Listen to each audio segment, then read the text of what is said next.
Namaste, Swadika. A very warm welcome to everyone to the event Bhagavad Gita for the Contemporary World. My name is Aparna Patwardhan. I'm the director of the Swami Vivekananda Cultural Centre, Embassy of India, Bangkok. The Bhagavad Gita, or the celestial song, is a crown jewel of India's spiritual wisdom. Lord Krishna gave this divine discourse to his disciple Arjuna as a science of self-realization. The Gita is not limited to any one religion or society. Its essence provides practical solutions to every human problem. The Gita teaches the art of making a complex decision in the face of conflict, developing equanimity, focus, and developing leadership skills and excellence. In a world facing a pandemic, these are life skills that are important to every individual. The Swami Vivekananda Cultural Centre, Embassy of India, Bangkok, in collaboration with the Sanskrit Studies Centre, Faculty of Archaeology, Silpakorn University, is happy to present Bhagavad Gita for the contemporary world. It will have two segments: Bhagavad Gita through the eyes of a Buddhist by Dr.Chirapat Prapandavidya, main talk on work management and life by Dr.R.V.Giridhar. A warm welcome to both the eminent speakers. There'll be a question and answer at the end of the two talks. We will first share the video message of our ambassador to Thailand, Her Excellency Mrs. Suchitra Durai. Namaskar, Sawadika. The Bhagavad Gita is an ancient sacred text of India. It is universally regarded as a source of spiritual knowledge and inspiration. It is also known as the divine song, and it is believed to have been spoken by Lord Sri Krishna himself to Prince Arjuna, the hero of the great Indian epic Mahabharata, in the battlefield of Kurukshetra. It comprises 700 verses or shlokas which are grouped into 18 chapters. Many great sages and seers of India have written commentaries on the Bhagavad Gita, including, of course, Shankaracharya, Ramanujacharya, and Madhavacharya.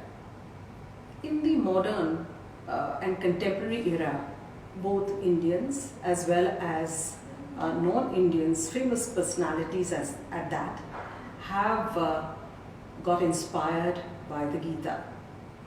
The foremost among these, of course, is Mahatma Gandhi, the father of the Indian nation, who wrote a famous exposition on the Bhagavad Gita called the Gita Bhoot. Apart from these, of course, the former President of India, Dr. S. Radhakrishnan, former President APJ Abdul Kalam, and great other personalities including scientists such as Albert Einstein, Robert Oppenheimer, philosophers such as Ralph Emerson, Thoreau, have all been inspired by the Gita. The Gita has many aspects to it, and even in universities they found it useful to use it as a guide in terms of management practices. I would like to cite one shloka which is very famous and which is a part of chapter 2 of the Bhagavad Gita. So I will quote from one of the shlokas which are very famous. Karmanyevadhikaraste ma phaleshu kadachana ma karma phala hetur bhurmate sango stva karmani. The meaning of this very famous shloka is that you have a right to perform your prescribed duties, but you're not entitled to the fruits of your actions. Never consider yourself to be the cause of the results of your activities, nor be attached to inaction. This is oft quoted to students and to young children to motivate them to work hard, to do their duty without any expectation of the results, nor be disheartened if their actions do not result in material or worldly success. So I'm very happy that the Swami Vivekananda Cultural Center is organizing a talk on the Bhagavad Gita, and there will be two speakers, one who will be approaching the Gita from the Buddhist standpoint, Dr. Chirapat Prapandavidya, a very well-known Sanskrit scholar from Thailand, and also we will have through the work, management and life by Dr.R.V.Giridhar, who is a technocrat working on semiconductor technology based in the US, who will speak on the Bhagavad Gita from the viewpoint of management. Dr. Giridhar is also a speaker on the Advaita philosophy. Thank you very much.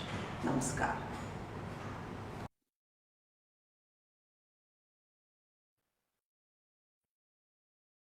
I would like to invite Dr. Sombat Magmi Satsiri, the Managing Director of the Sanskrit Studies Centre, Faculty of Archaeology, Silpakorn University, to share a few words.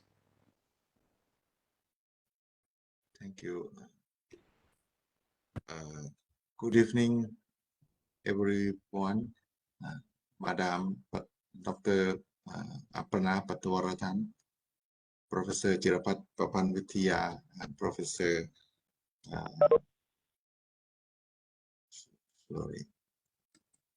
Professor Dr. R.V.Giridhar. This on behalf of Sanskrit Studies Centre, I would like to convey my warmest welcome to you all in this program on Bhagavad Gita in the contemporary world. As the educational institution in Thailand, Silpakorn University teach Bhagavad Gita as the major subject in the MA and PhD level for more than 40 years.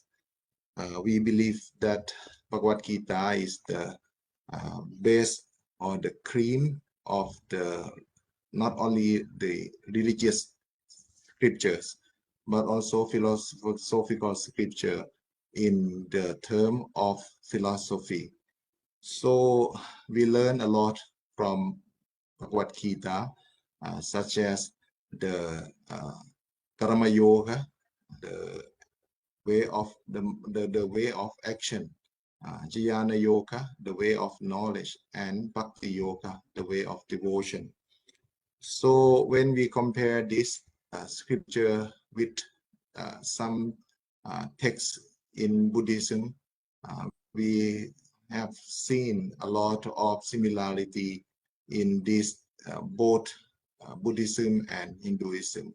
So Bhagavad Gita is one of the well-known and the best scripture in the educational field. So we would like to study more and more. But for today, in this changing world, we have a lot of problems to solve. And we also have seen the solution in this Bhagavad Gita. So in our curriculum, we add more two subjects. And that is the leadership in Bhagavad Gita and the management in Bhagavad Gita to our student. We offer this to our student also. So for today's program, with our mutual commitment and continuing cooperation from the Swami Vivekananda Cultural Center and Sanskrit Studies Center, I hope this program very successful, and I would like to welcome you all again and hope you all have the good time with us. Thank you.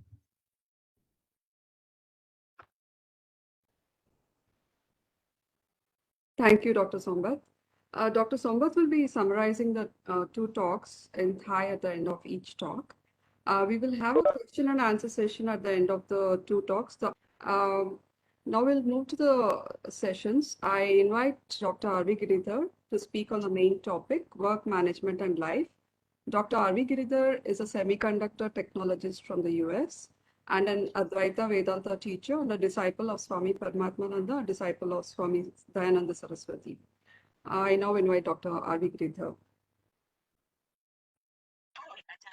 Thank you, Aparna. Thank you, Professor Chirapat. Thanks you for everybody who's gathered here today. Good day, good evening, good morning, depending on where you are. Thanks everyone again. Thanks for the invitation. I feel honored and feel blessed to be able to talk about the profound wisdom of Bhagavad Gita applied in a modern context of work, life, and management. I think as several people have pointed out, Bhagavad Gita is a major spiritual text which summarizes the essence of the wisdom of Advaita Vedanta, and it is set on the battlefield of Kurukshetra, where Arjuna, the preeminent warrior of his time, is completely overcome with anguish and despair about potential consequences of the battle that he is about to begin. And he's so overcome that he puts down his arms and doesn't know what to do. He is in complete delusion in terms of even understanding what is right and wrong. And at that point, he surrenders to Sri Krishna and prays that he enlighten him with wisdom. That is the context of Bhagavad Gita. And Sri Krishna imparts the wisdom to Arjuna over 18 chapters in 700 verses. And the Bhagavad Gita broadly covers three types of knowledge. Karma Yoga prepares the student for spiritual growth through right actions with the right attitude towards both actions and results. Upasana Yoga prepares the student to focus the mind in contemplation and meditation.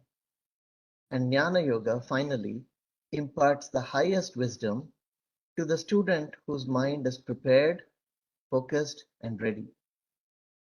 So Bhagavad Gita is like a comprehensive handbook for a spiritual seeker, addressed to people in all stages of the spiritual journey. For our discussion today, I decided to just focus on one verse, one of these 700 verses, to help us to dig deeper and extract meaning and extract implications for our modern life. And the verse is verse 47 from chapter 2, and it is a verse that focuses on Karma Yoga, one of many verses that impart the wisdom of Karma Yoga. The specific verse is Karmanyeva adhikaraste ma phaleshu kadachana ma karma phala hetur bhuhu ma te sangostva karmani. The translation of this verse is your choice is in action only, never in the results thereof. Do not think you are the author of the results of action.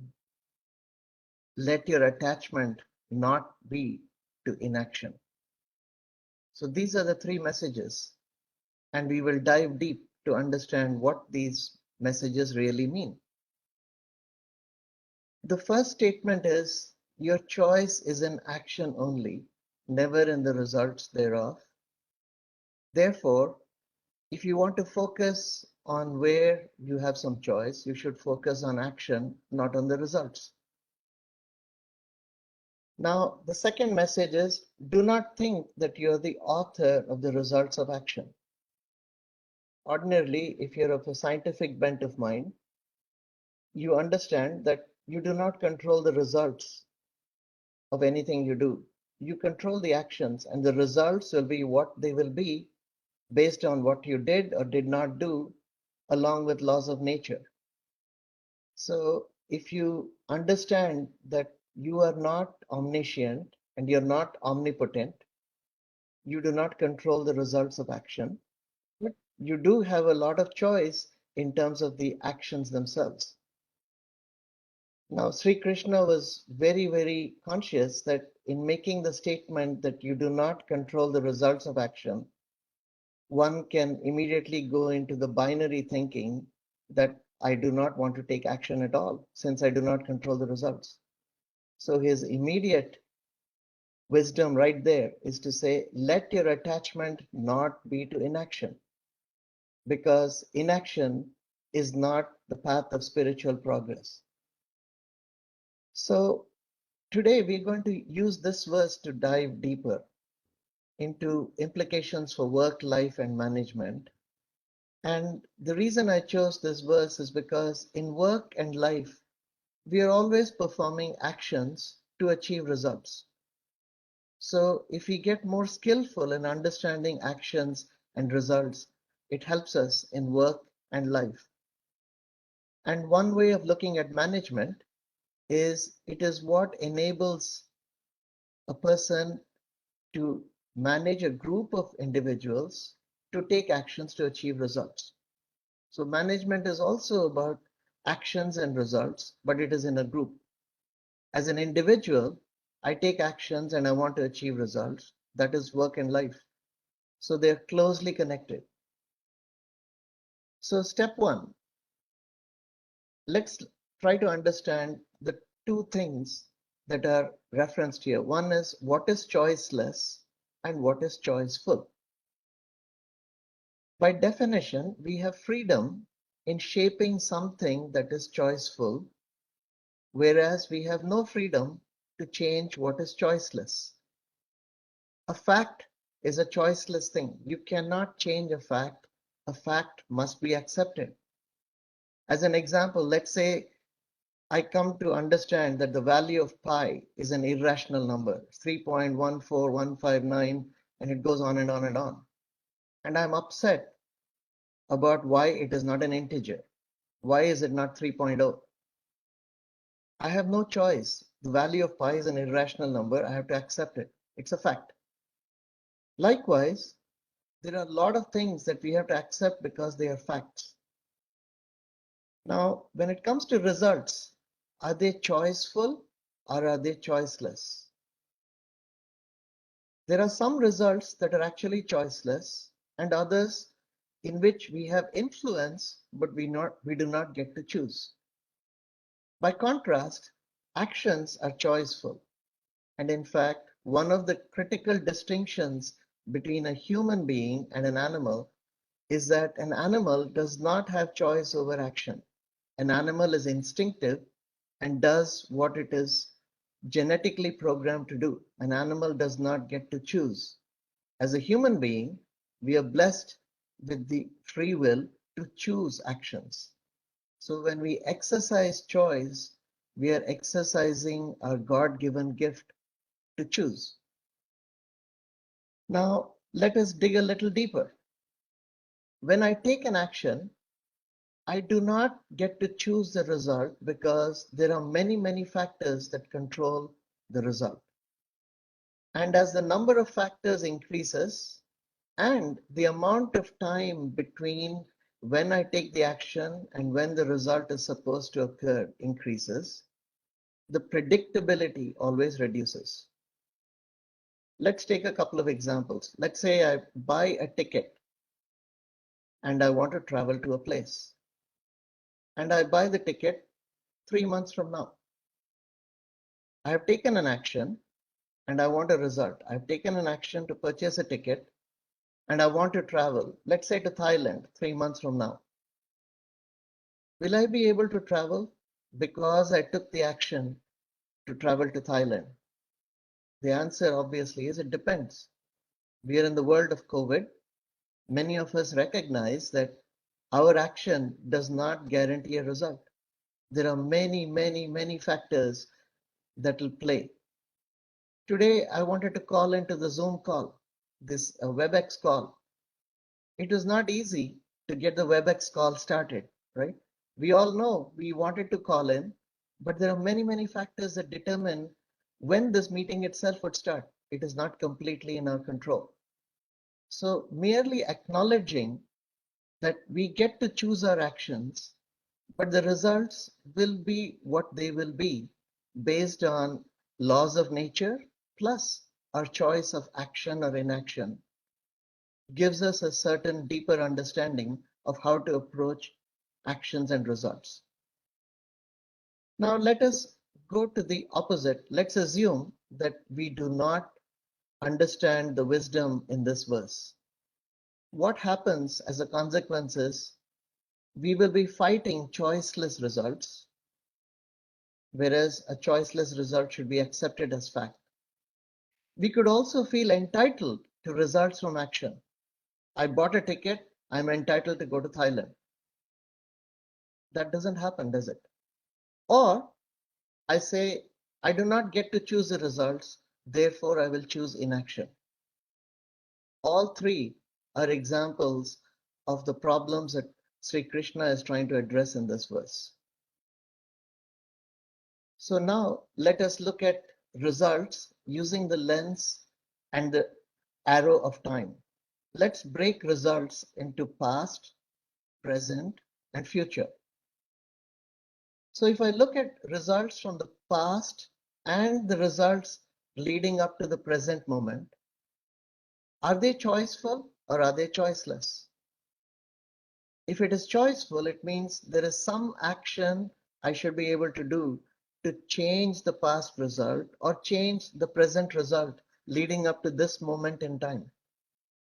And the simple matter of fact is, I cannot change the past results or I cannot change the results up to this point in time. So they are actually facts. Just as the value of pi is a fact, it's an irrational number, it is not malleable, it is not subject to action and change. Results from the past and results up to this moment in time are absolute facts. They must be accepted exactly the way they are. It doesn't mean that results in the future are either choiceful or choiceless. We have influence, we do not have control. So up to this point in time, whatever has occurred is just a fact. It is not malleable, it is not subject to choice. But we have influence about the future, but we do not have control. Now, if we have influence over the future and we do not have control, like we discussed, then the question is, what is the method to influence the future results? And the obvious answer is you influence the future results through actions. But the wisdom is to recognize first that dwelling on past results and present results and not accepting those as fact is the cause of all kinds of subjective reactions.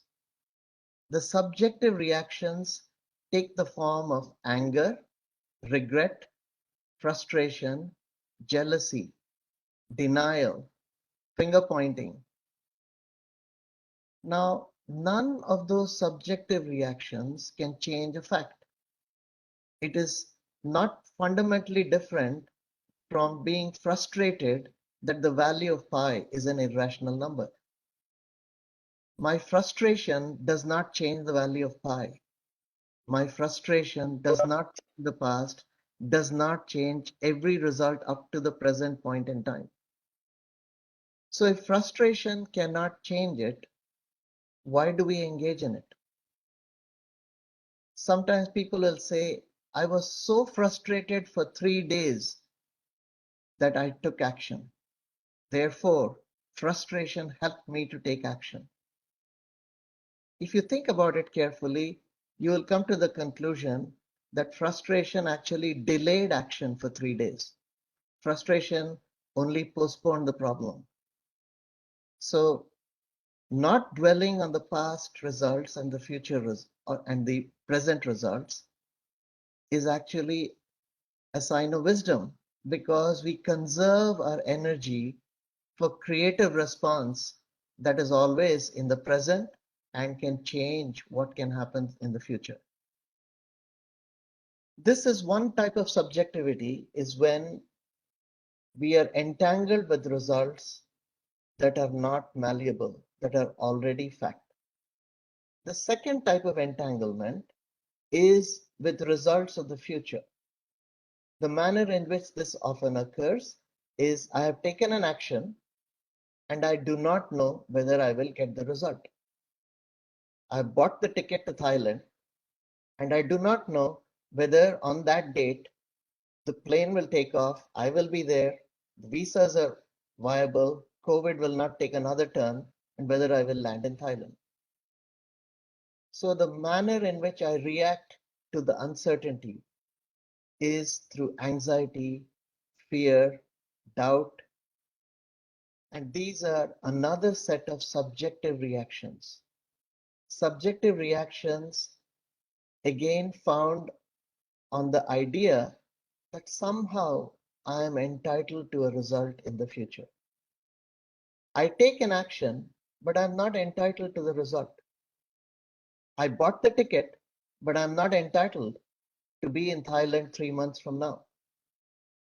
That will happen depending on laws of nature and the actions I take and the actions humanity takes, the actions that the governments take, the actions that the travel industry takes. So the wisdom is to recognize that I have taken the action I need to take. I've gotten my visa, I've gotten my ticket, but I do not control the outcome. And being at peace with recognizing that I do not control the outcome, but I've taken the action is another sign of wisdom where we recognize my anxiety does not improve the quality of the result. If I get more anxious, more uncertain, more fearful, the result does not change one bit. So the wisdom is to recognize, take the correct actions, but understand the result will be what it will be. Now the next question is, when I have a subjective reaction to either results of the past or the results that led up to the present, or to subjectively reacting to the possibility of achieving or not achieving a result in the future. Is it intrinsic or is it a choice? Is my subjective reaction to fact and my subjective reaction to the future uncertainty, is that a choice or is it not a choice? If we think carefully about it, the subjective reaction is only in my mind. The subjective reaction is not a law of nature. There is no entity that ordains that thou shalt react in this manner to the uncertainty of what happens 3 months from now. There is no law of nature that says I should be frustrated with what happened 6 months ago. That is a choice. The question is, do we exercise that choice? So while results are not a matter of choice, our reaction to the results is a matter of choice if we choose to exercise, if we choose to take control. So this is an important piece of wisdom that comes from studying this verse a little deeper. Now let us dig into this one more step. Let us look at the experiment in a science context to understand objectivity and subjectivity. So let us say I perform an experiment and the object of the experiment, the purpose of the experiment is to achieve a result. If I don't have a purpose, I do not conduct an experiment. And the result I want in arbitrary units is 10. And if I get 1, it means I did not move the needle. The experiment did not change anything in the direction I'm interested. So now let us examine what happens as a result of running this experiment. If the experiment result is 10, is there a law of nature that says I should feel I succeeded? Did the experiment report that I succeeded? Or did I superimpose the notion that I succeeded on the number that equals to 10. The number 10 is objective reality. The experiment reported 10. I superimposed, I succeeded. I succeeded is a choice. There is no law of nature that says, thou shalt feel I succeeded. That was a choice. I might make it involuntarily, I might make it without thinking, but it is a choice. If the experiment result, by contrast, is 1, is there a law of nature that says, I should feel I failed? Does the experiment report that I failed? It does not. The experiment merely reported the result equals 1. Result of 1 is objective reality. I failed is a subjective superimposition on the number 1. There is no law of nature that says, thou shalt superimpose I failed on the result of experiment, which is 1. It was a choice. Notice now that if I choose to be subjectively elated, I also should prepare to be subjectively deflated. The choice to be subjectively elated comes right around the corner, comes along with the likelihood that I'm going to be subjectively deflated. Any wave has a crest and a trough. I cannot go on a wave on only the crests. The trough is right behind the wave.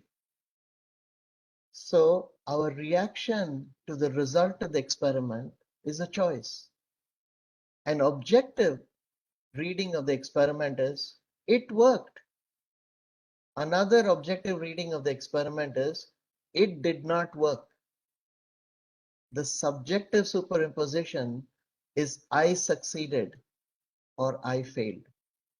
Those subjective superimpositions are where all kinds of problems reside. The experiment by itself is just a number. It gave me 10 or 1. So we can use this metaphor of an experiment to understand how we react to results of action. We always react subjectively in addition to understanding the objective result of our action. And if you use the experiment as the analogy, in the objective result of action, there is not a problem. My subjective reaction to the result is where the problem is. So then we get the next question. What do I do based on the result of action? One of the important wisdoms in all of this is to recognize that upfront, wherever we have choice, we have freedom. Wherever we have freedom, there is no stress. When there is no freedom, and when I try to change facts, it is extremely stressful. Going after the value of pi to make it a rational number, make it an integer, is an endless exercise in delusion. It is never going to work. Changing the past, changing the present moment when it has already occurred is an exercise in delusion. But there are many, many things on which we have a choice. And if we move our attention from what is choiceless to where we have choice, we move from what causes stress to what causes growth. So now I'm diving into what are the implications of this verse for management. Objective learning from a result is a choice. If we have any result we achieved as a result of action, we get to choose whether we learn or not learn. There is no law of nature that says, thou shalt not learn. Learning is a choice. And when I say learning, I'm talking of objective learning. Recognize the answer is 10, or the answer for that experiment was 1. If there is answer is 1, there is something to be learned. If the result of experiment is 10, there is something to be learned. The beauty of learning is there is a choice. I can exercise it. I'm empowered to do it. As a human being, I'm uniquely qualified. I do not have to have a Pavlovian reaction to the result. I can choose to learn. Now, what we can do then is to say, instead of having a result of an experiment lead to a subjective reaction, we can replace the subjective reaction with objective learning. In subjective reaction, we have gone into the yo-yo of I succeeded or I failed. We can unilaterally decide one fine morning to throw subjective reaction out the window. And we can say, I'm just going to focus on learning. I will learn if it worked. I will learn if it doesn't work. And guess what? The polarity of learning is always a gain. The polarity of subjective reaction is a yo-yo. You can go through an up, you can go through a down. The polarity of learning is always a positive. You always gain something when you learn. And you can learn based on any result, whether it worked or whether it did not work, you can learn.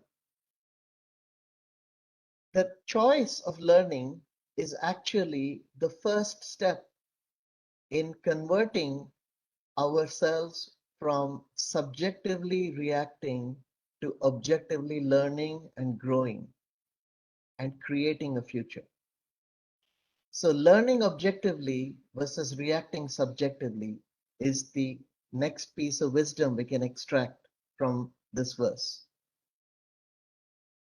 Now, let us look at what the implications of this are for a learning organization.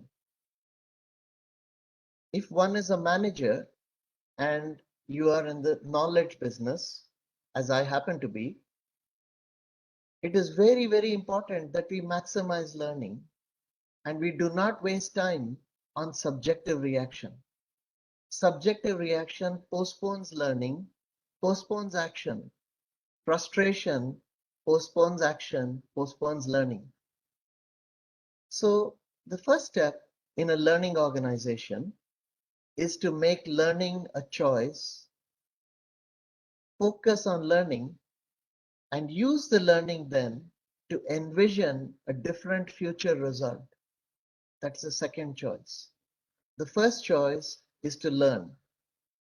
The second choice is to envision. Again, there is no law of nature that says thou cannot envision. Envisioning a future is a choice. There is no law of nature that says thou shalt not envision. All progress in engineering and technology is because there is a vision for something new, something different, something exciting. That is the nature of progress of humanity itself. So from learning, I am envisioning with grounding in facts, grounding in data, grounding in reality. I'm not envisioning as a pipe dream. I'm envisioning while I have learned. And when I've learned and I've envisioned, then the next choice I can make is I can take the choice to strategize. What is a strategy? How do you achieve that vision? What is the framework to go about achieving that vision? Strategy is a choice. So we have three choices that can make a learning organization. The first choice, from objectively examining the results, not through subjective reaction, is learning. The second choice is envisioning. The third choice is strategizing. What is the fourth choice? The fourth choice is converting that strategy into action. All of these are choices. All of these are something that we have freedom to undertake. Where we have freedom to undertake something, there is no stress. Where there is no freedom, there is a lot of stress. So in order to build a learning organization which can achieve great things, you move the organizational focus from what is choiceless to what is choiceful. What is choiceless is a fact. It must be accepted, including the results of the last experiment, which I could subjectively declare was a failure. But I just declared the answer for that experiment was 1. And we need to learn, why is the answer 1? Based on understanding why the answer is 1, we adapt the vision for the future. We learn from it to adapt the strategy. We learn from it to adapt the actions. If we do not, our learning is of no practical value. If we learn from the experiment, if we learn from our actions, that learning should be converted ultimately into vision, strategy, and action. A learning organization then is one which objectively learns and converts the learning into vision, strategy, and actions with agility, without the subjective reactions overpowering all energies. An objective learning organization doesn't have finger pointing, doesn't have frustration, doesn't have regret, doesn't have anxiety. It recognizes karmanyeva adhikaraste ma phaleshu kadachana ma karma phala heturbuhu ma te sangostva karmani. What did we start with? We said we do not get to choose the results of action, we get to choose actions. Exercise choice in action, accept past and present results as fact, and accept that future results are not choiceful or choiceless, but we have influence on them through actions. And if we want to get a different result next time, we have to do something different. Einstein famously said, doing the same thing over and over again and expecting a different result each time is the definition of insanity. If you want a different result, you must do something different. If you want to do something different, you must have learned from that action and the result you achieved. So if we actually learn from our actions and the results, we have the basis of changing the vision, adapting the strategy, and converting that new understanding into meaningful, new and better action. When we take new and better action, we have another trial. Will it work? I don't know, but it is going to be better than the last one. Let us try it. Maybe the experiment gives me 2 instead of 1. Wonderful, I learned something again. There is no frustration now because the result was only 2, it was not 10. I learned something because what was 1 became 2. So I learned that something I did is moving in the right direction. I run another experiment and I say, okay, is it possible for me to move it further? In this process, there is a spirit of discovery, there is a spirit of inquiry, there is a spirit of learning, there is no stress. When we cultivate an environment where learning is celebrated and the organization objectively learns and creates a future with agility, it turns out the results will be the best they can be. We do not fixate on the results, but there is no better algorithm to achieve results. This algorithm of focusing objectively on learning and converting the learning into actions, in the long run, it turns out will achieve the best results. There is no better algorithm that one has. So I want to conclude with this. Again, thank you for all of you for being here today and listening. Thank you. Thank you so much, Dr. Giridhar. I'll invite Dr. Somat to briefly summarize this talk in Thai. Thank you. Thank you, Dr. Aparna Patavarathan. I would like to make a summary in Thai language so Thai audience can understand this ครับผมขออนุญาตสรุปที่ท่านดร. R.V.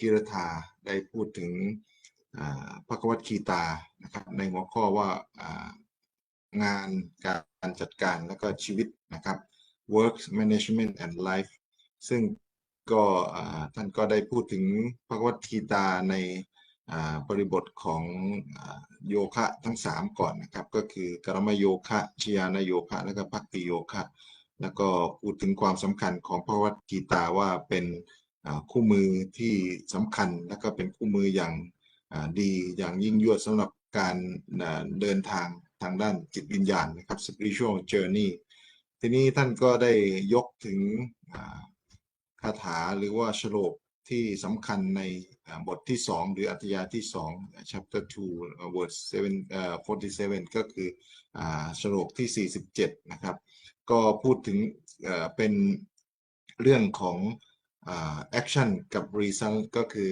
เรื่องของการลงมือปฏิบัติกับผลของการปฏิบัตินะครับผลของการกระทำท่านบอกว่าไม่มีใครสามารถที่จะควบคุมผลของการกระทำได้นอกจากพระผู้เป็นเจ้านะครับ Only the omnipotent can control the result แต่ว่าสำหรับ action เนี่ยเราสามารถที่จะควบคุมได้เพราะนั้นสิ่งที่เราจะควบคุมได้เราจึงถือว่าเป็นสิ่งที่เราสามารถเลือกได้นะครับ action ก็คือการกระทำนี่จึงเป็นสิ่งที่เราสามารถเลือกได้หรือว่า choiceful นะครับส่วนผลนี่ก็มันเป็น choiceless ครับเราก็เลือกมันได้เราจึงต้องมาเน้นที่การกระทำแล้วท่านก็บอกว่าสิ่งต่างๆเนี่ยที่จะสามารถควบคุมผลได้นี่ก็มันมีมากมายหลากหลายนะครับแล้วก็จริงๆแล้วเรื่องของการที่เราเข้าใจว่าสิ่งที่เราควบคุมได้หรือว่าผลเราสามารถควบคุมได้นี่เป็นความเข้าใจผิดท่านยกตัวอย่างเช่น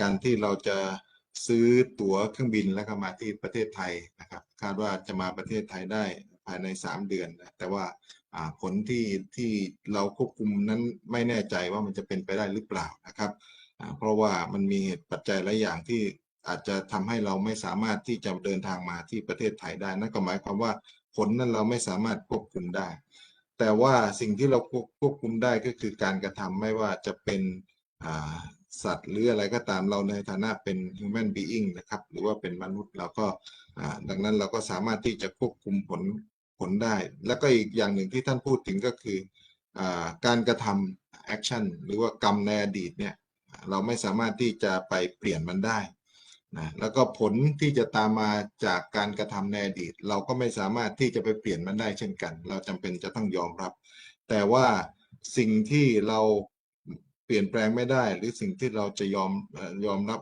เพราะว่ามันเป็นผลของอดีตนะแต่สิ่งหนึ่งซึ่งมันเราสามารถทำได้ในปัจจุบันก็คือแอคชั่นหรือว่าการกระทำเพราะว่าการกระทำอันนี้มันจะส่งอิทธิพลหรือว่า influence in the future นะครับก็คือการกระทำเราจะสามารถส่งผลได้ในอนาคตดังนั้นการกระทำด้วยความคิดหรือว่าที่เราอยากจะเปลี่ยนแปลงในอนาคตนี่เราจะต้องทำคือในลักษณะที่มีการกระทำก็จะมีอยู่2ลักษณะใหญ่ๆนะครับก็คือ subjective reaction ก็หรือว่า subjective action ก็คือการกระทำที่ขึ้นอยู่กับเราหรือว่าเป็นอัตวิสัยภาษาที่เขาแปลกันนะครับอัตวิสัยก็คือขึ้นอยู่กับเราทีนี้การกระทำอันนี้เนี่ยมันค่อนข้างจะไม่สามารถที่จะเปลี่ยนผลอะไรได้เช่นยกตัวอย่างถ้าหากว่าเราต้องการหวังผลสิ่งต่างๆแต่ผลไม่ได้เป็นอย่างนั้นหรือว่าเราอยากจะได้ครับผมเพราะฉะนั้นก็ไม่สามารถที่จะเปลี่ยนผลในอนาคตได้ยกตัวอย่างเช่นถ้าหากว่าเราคิดว่าเราอยากจะได้สิ่งผลที่ตอบแทนที่ดีแล้วก็เราก็คิดหรือว่ากังวลอยู่เสียเวลาไป3 วันนะครับเราไม่ได้ผลที่ต้องการแต่ผลสุดท้ายอาจจะมีผลที่ต้องการที่เราได้ภายใน3 วันแต่ว่าสิ่งที่เราได้มานั้นอาจจะเราอาจจะคิดว่ามันภายใน3 วันที่เราได้มาแต่จริงๆแล้วสิ่งที่ดีเลย์หรือว่าสิ่งที่ทำให้เราไม่สามารถที่จะทำอะไรได้ภายในระยะเวลานั้นก็คือความกังวลความวิตกกังวลซึ่งอันนั้นก็เป็นเพราะว่าเป็น subjective reaction นะครับแต่ว่าสิ่งที่เป็นobjective action สิ่งที่เราไม่จำเป็นที่จะต้องขึ้นอยู่กับเรานะครับแล้วก็ผลต่างๆนั้นมันอาจจะไม่ได้เป็น law of nature นะครับ ยกตัวอย่างท่านบอกว่าการที่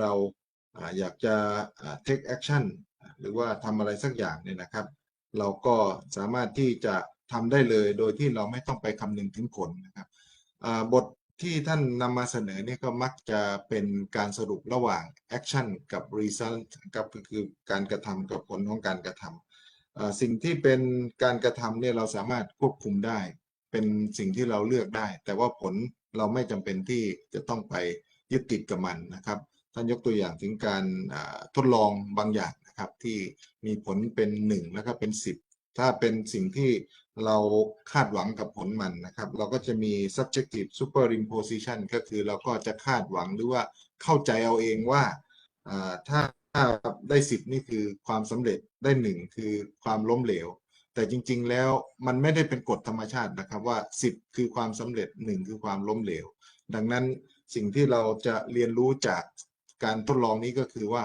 เราเรียนรู้ว่า10ก็คือผลชนิด1ก็คือผลชนิด1แต่เราไม่ตีความว่ามันคือความสำเร็จหรือความล้มเหลวแต่ว่าแม้ว่าคนทั่วไปจะตีความว่ามันคือความสำเร็จกับความล้มเหลวแต่สิ่งที่เราจะได้ก็คือการเรียนรู้ครับทุกอย่างมันจะต้องมี learning นะครับต้องมีการเรียนรู้แล้วก็เปลี่ยนไปเป็นความเห็นแล้วก็เป็นวิสัยทัศน์แล้วก็เป็นกลยุทธ์อันนี้ท่านพูดถึงในลักษณะของการดำเนินธุรกิจนะครับนี่ก็ถือว่าเรื่องของการ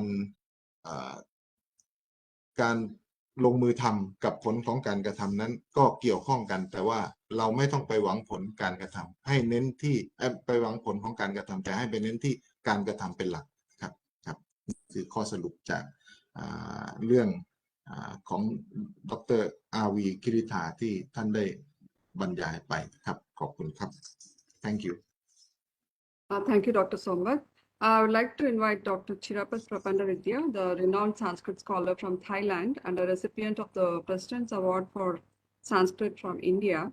He teaches Sanskrit at Silpakorn University. Sir, please address us. You will have to unmute yourself, Dr. Chirapat. Yes. So, Dr. Giridhar, your lecture is very deep. Only from one sloka, you can talk nearly 1 hour. It's amazing. But for me, I will just try to say select from the Adhyay 2 and discuss from the point of view of a Buddhist. The same Adhyay that you use, but you use only one, but I may take some few. So before I start, I would like to give you some background on Buddhism, especially the early Buddhism. The descent of the Buddha teaching is summarized into one Pali words.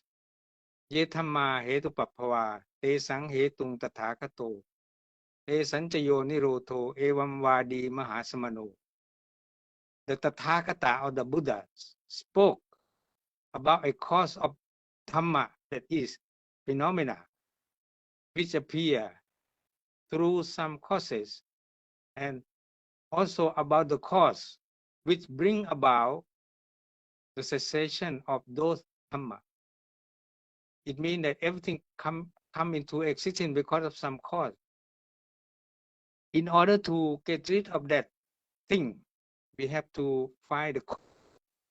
This is the main teaching of the Buddha. You have to find the cause so as to get rid of something which arises from the cause.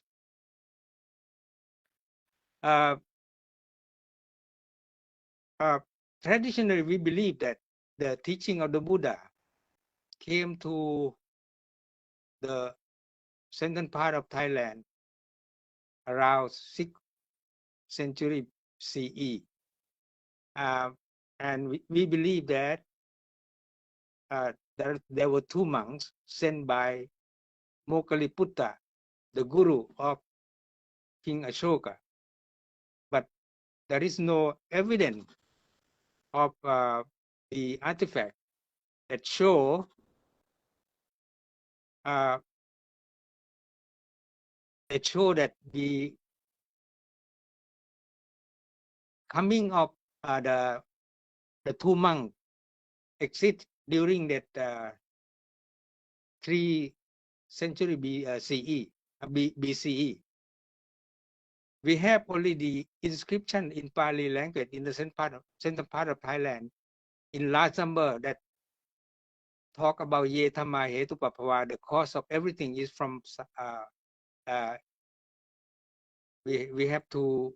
This is the essence of Buddha teaching, and this is the summary of the truth the Buddha have discovered under the Bodhi tree, which is called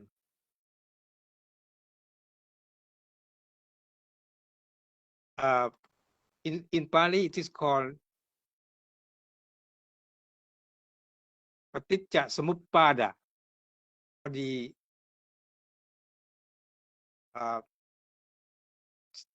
chain of causation, or sometimes it is also called Itappajjata, the law of causality, which is give rise to the rebirth, and the rebirth give rise to all the suffering. So in order to get rid of the suffering, we have to know the cause. Actually, the Paticca Samuppada started from avidya. Avidya is ignorant.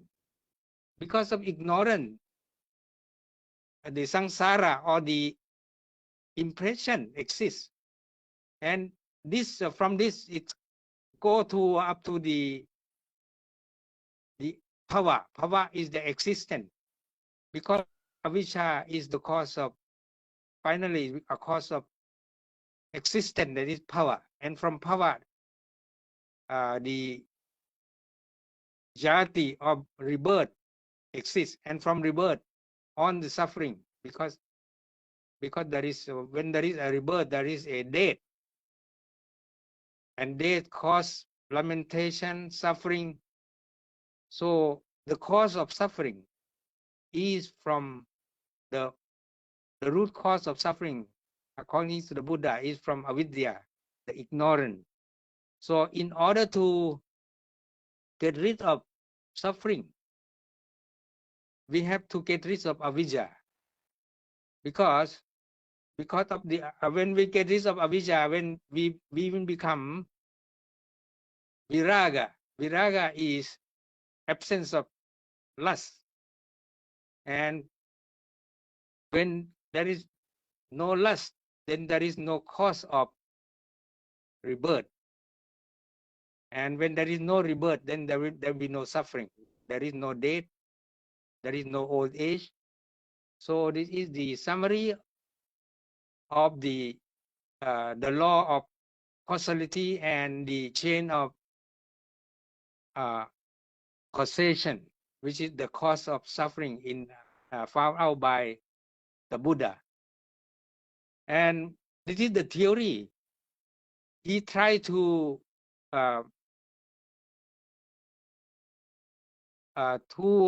use this theory to teach for the first time to the 5 monks at the deer park in Varanasi, and the discourse that he gave at Varanasi to the 5 monks was called Dhammacakkappavattana Sutta. And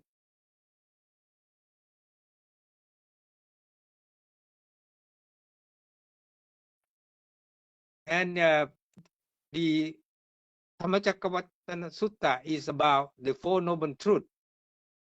The 4 noble truths is the noble truth about suffering, that is dukkha, and the cause of suffering, that is samudaya or desire, and cessation of suffering is Nirodha, which is also equal to Nirvana, and the path leading to the cessation of suffering.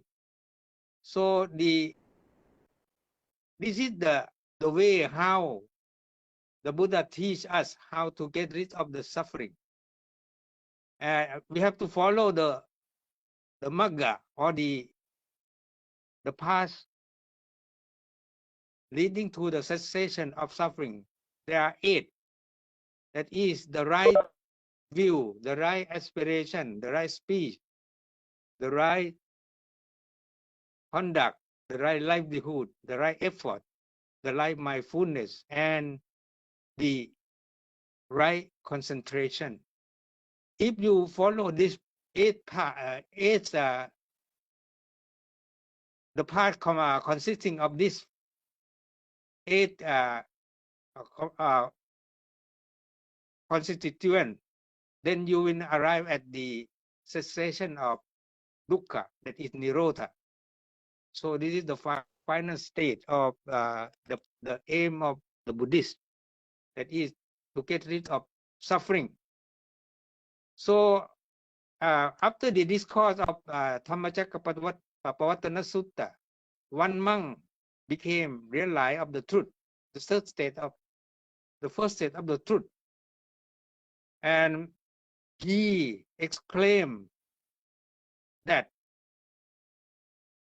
the truth that he found out in the first state is that whatsoever is subject to the condition of origination is subject to the condition of cessation. So this also explain that the Buddhists believe in the everything is impermanent, which is different from the philosophy of Hindu that believe in the Atman, which is something permanent. So the Buddhism believe in the 3 characteristics of everything that is impermanent and suffering, and it had no self, which is different from the teaching of the Bhagavad Gita. Now I would like to select some of the verses from the Bhagavad Gita that maybe some verses may be similar to the teaching of the Buddha. So in one sloka it is said that the embodied soul continuously passes from childhood to youth, old age. Similarly, at the time of death, the soul passes into another body. So this is explained that the Atman, or the soul, is immortal. It never dies. And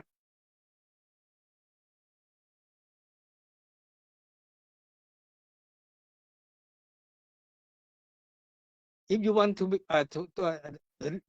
how to get liberation, that means how to get the soul liberated from rebirth.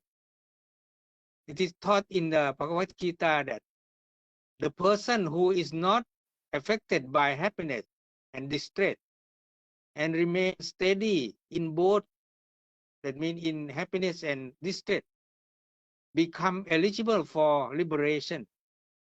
So you have to, even though you are happy and you are suffering, you have to remain steady, then you are liable to become liberated.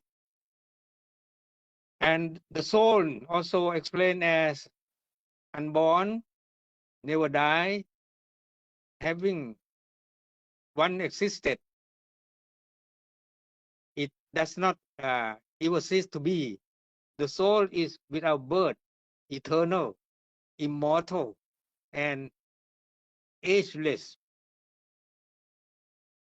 when the body is destroyed, the soul is not destroyed. So this is the permanency or the of the soul is the different from the belief in the Buddha that everything is impermanent. Everything is not Atman.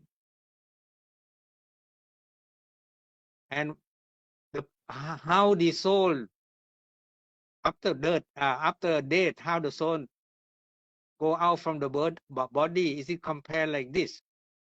As a person shed worn out garment and wear a new one, likewise, at the time of death, the soul casts off its worn out body and enter a new body.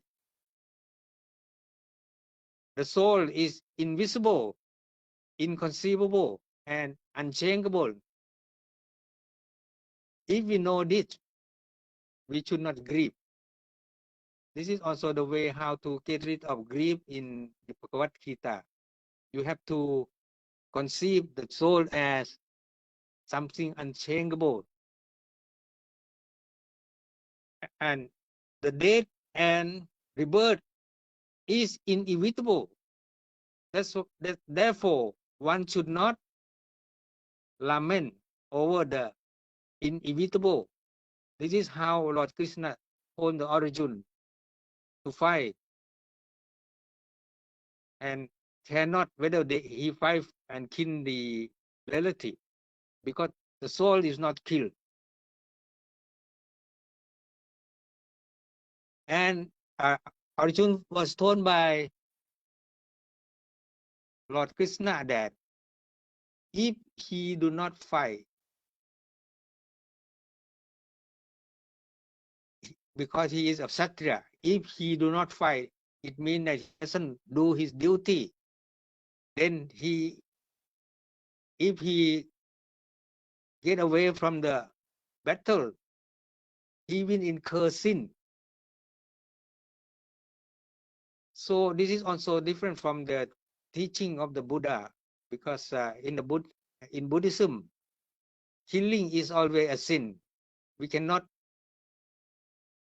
get rid of the sin. We have to get retribution of the sin.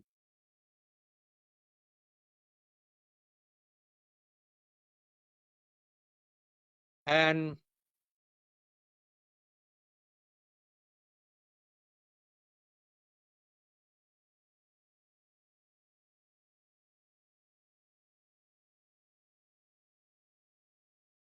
if one want to become free from the action or the bondage of karma, one must discard all the sensuous desire and engraving and the senses that torment the mind, and become satisfied in the realization of the self. Such person is said to be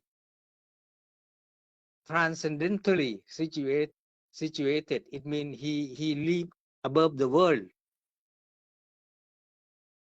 If he has no craving. This is also like the teaching of the Buddha, that if we want to get rid of the craving, one is also will be get rid of the suffering, because craving is the cause of suffering in Buddhism. And one who remains undisturbed amid misery and does not crave for pleasure, and who is free from attachment, fear, and anger, is called a sage of steady wisdom. This is also the same as the teaching of the Buddha. If we have no attachment, we have no fear, we have no anger, then that means you had attained nirvana.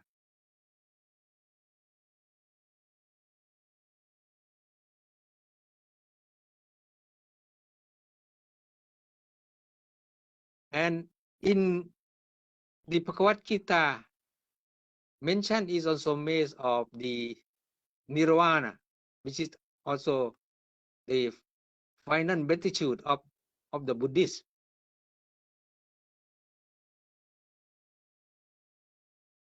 That is the last stanza of the second Adhyay. It is said that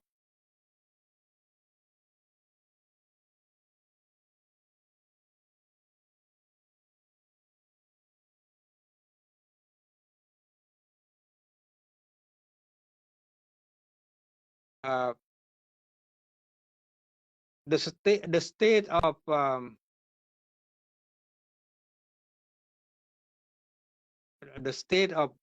they call it the state of Brahmi.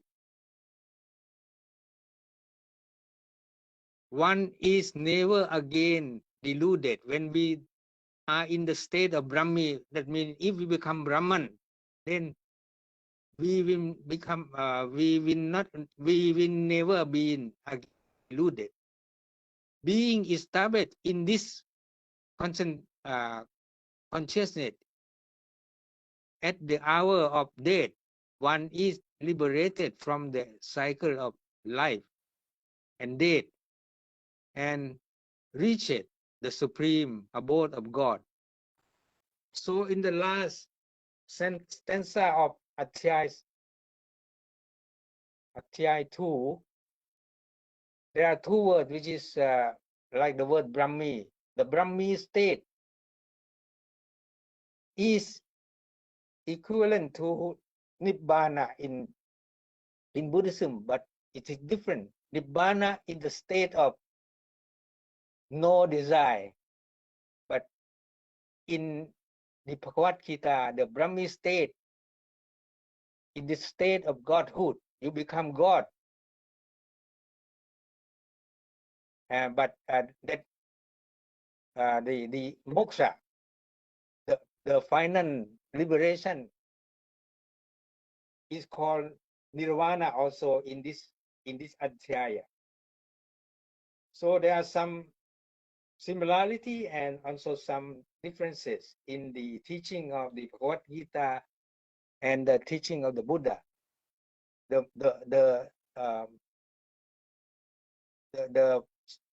main difference is the belief in the impermanency of everything and the belief in permanence of the soul. This is the main difference between Buddhism and the Bhagavad Gita. And Buddhism, we do not believe in the grace of God.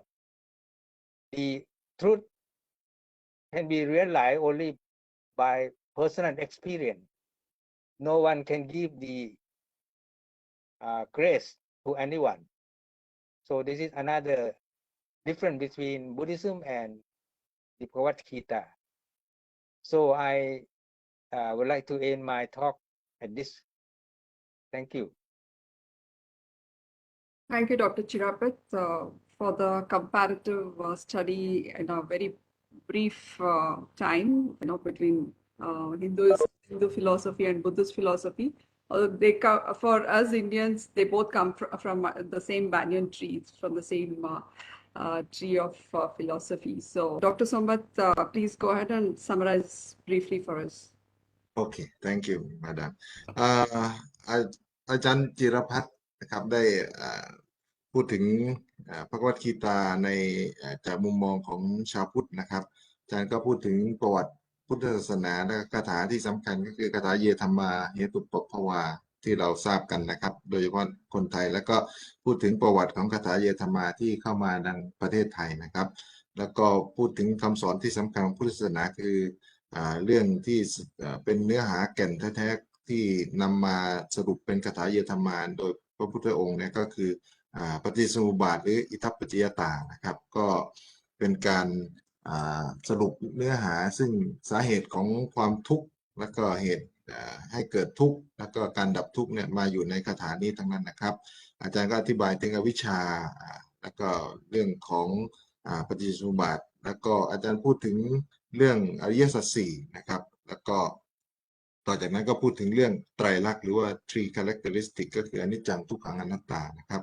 อาจารย์ก็เปรียบเทียบกับภควตคีตาว่าภควตคีตาที่อาจารย์นำมาเนี่ยมีหลายสแตนซ่าหรือว่ามีหลายฉลกนะครับที่อาจารย์เอามาอธิบายเช่นยกตัวอย่างว่าsoul is not destroyed นะเป็น permanent ก็ท่านเปรียบเทียบว่าจริงๆแล้วก็จะตรงข้ามกับพุทธศาสนาที่เชื่อเรื่อง impermanent นะครับก็คือเป็นอนิจจังนะครับแต่ว่าทางพระวติตาพูดถึงเรื่องอาตมันว่าเป็น permanent หรือว่าเป็นนิจยมนะครับนอกจากนั้นอาจารย์ก็ได้พูดถึงความเห็นเรื่องเกี่ยวกับอรชุนนะครับอรชุนถูกกระตุ้นให้รบเพราะว่าถ้าหากว่าไม่ทำหน้าที่รบก็จะเป็นบาปแต่ว่าพุทธศาสนาเห็นว่าการที่รบคือการฆ่าเพราะนั้นก็การฆ่านั้นเป็นบาปแน่นอนนี่คือความเห็นที่แตกต่างกันแล้วก็อาจารย์ก็สรุปลงด้วยlast stanza ของบทที่2เหมือนกันนะครับก็พูดถึงเรื่องคำว่าพรหมีนะครับว่าคนที่กลายเป็นพรหมันเข้าถึงพรหมันนั้น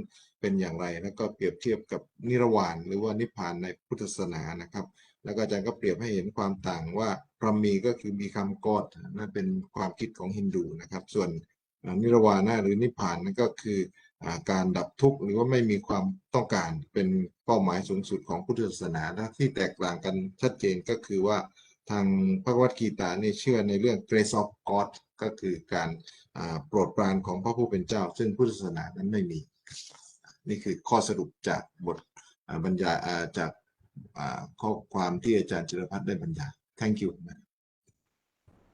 I'll just read out a couple of questions that are here. As a teacher, how can we convince this message or concept that Dr. Giridhar spoke about, who don't have faith in Krishna or Gita? How does one convince this message to them? What would be the approach to impart this message of the Gita to the people, especially youth? Thank you. I think the beauty of the verse that I went over is that it is stating a fact. It is not a belief. It is stating a fact. The fact is that you get to choose actions. The fact is you do not get to choose results. The fact is you're not the author of results. And the wisdom is do not choose laziness or inaction, right? So this does not require a belief in Atman or Brahman or any of those things, right? This is very simple. It's fact. It's pragmatic. Any good scientist would embrace this.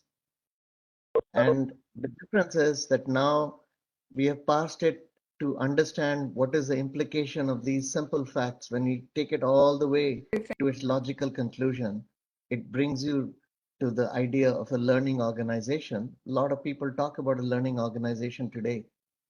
But in many ways, the roots of a learning organization start in the Bhagavad Gita, chapter 2, verse 47, right? So the idea here is something like verse 47, something like Karma Yoga has practical wisdom on how to approach the field of action without getting entangled in the action. The problem in the field of action is that we can end up in an endless cycle of actions, chasing results. And if the results work, I have one type of reaction. If the results didn't work, I have another type of reaction. The subjectivity leads to more action, more results, and it's an endless game. If we can merely say, I can become objective instead of being subjective in how I approach the results, there is a lot of peace, there is a lot of clarity, and there is a better ability to participate in the ordinary world. In the ordinary world where actions and results are what drives the civilization, what drives the economy. So participating in that without getting entangled is really what Karma Yoga is about. Karma Yoga section of the Gita is not a teaching of the ultimate truth. The ultimate truth is extremely subtle and can only be grasped by a mind that is very pure and very subtle. Without that, it can't happen. So the purpose of Karma Yoga is to actually purify the mind. When the mind that is endlessly focused on chasing actions and results gets a little bit disentangled by getting objective, the basis of the spiritual journey has been established. Without something like karma yoga, where one embraces right action with the right attitude, the spiritual journey is very difficult from the perspective of Vedanta and Bhagavad Gita. And in this verse itself, there's simple, pragmatic, factual understanding. It is just taking it step by step to its logical consequences.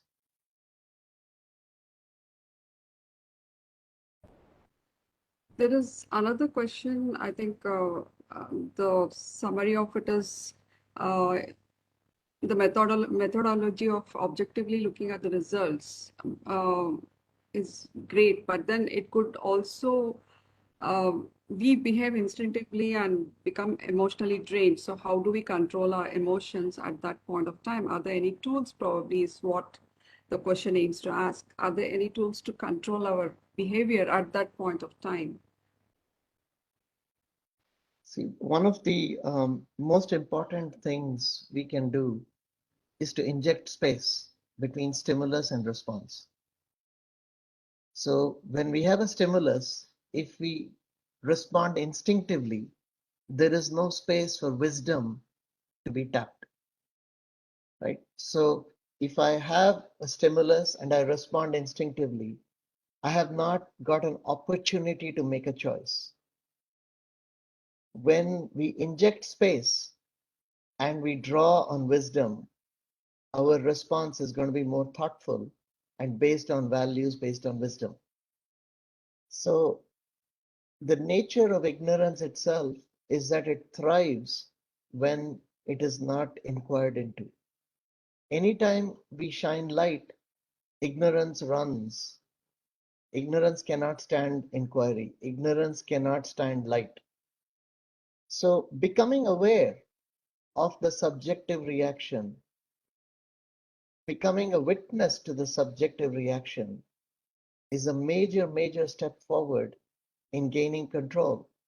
Because as we get entangled in the subjective reaction, we have no control. But as we step back and observe it, now we are in the position of observer. The reaction is occurring in the mind in the form of a thought, and we get to choose. Am I going to let this one grow, or I'm going to watch it and let it pass? Awareness is the basis of mastery. Awareness means the ability to place ourselves in the frame of reference of observer of the subjectivity rather than participant in the subjectivity. If we merely change the frame of reference of where we place ourselves, the mind ceases to have the effect of overpowering us. The mind becomes a wonderful tool rather than a tyrant of a master. Bhagavad Gita offers several key insights to leaders and managers of modern corporations and workforces, and also to every human being on conducting their work life in a chaotic and conflict-ridden world in an equanimous manner. I'd like to thank both the eminent speakers, Dr. Chirapat and Dr. Giridhar, for valuable sessions on the Gita. Thank you so much. I would also like to thank the webinar audience for the valuable presentation. I'd like to thank Dr. Sombat Mangmi Suksiri, who's the Managing Director of the Sanskrit Studies Centre, Silpakorn University, who translated the two sessions for us. Thank you very much, Dr. Sombat. And I would also like to thank the Sanskrit Studies Centre, Silpakorn University, for collaborating with us. Thank you very much.